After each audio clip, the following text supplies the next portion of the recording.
भालुको छोरी हो सोचे हो नि म सन्देश यसलाई भालुको छोरी भन्छु तर भन्नु तेरो स्कुलमा गएर पनि थाहा दिन्छु अनि तेरो मुख चाटिदिन्छु म हेर कहिले जित्छ तँ भालुको छोरी हो ए भन्नु न अच्छा यसलाई त आमा यो फुचे ओइ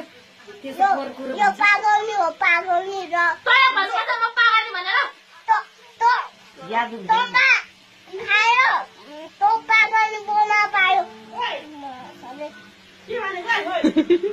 फुची तेरा बाजे तेरा बाउ रोटीको बाद तँलाई खाटेको बादमा नि त्यसलाई आमाले गाउँ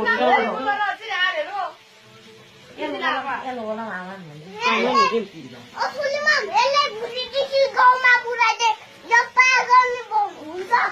रौसी खाएर पागलनी हुन्छ यो यसलाई भुटीदेखि उता गाउँमा लगे यसकै गाउँमा लगे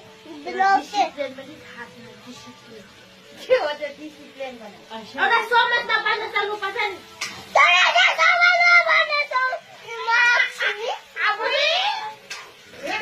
के गाउँको धन्नु होला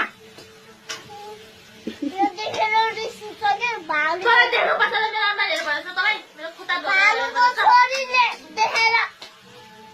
डिस्टर्ब भयो माछी तँलाई देखेर मलाई डिस्टर्ब भयो तोरन्टीको बालो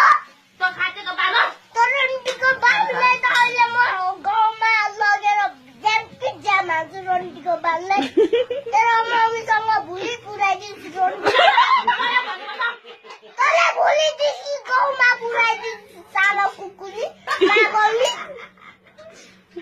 तँ पागल हो सधैँ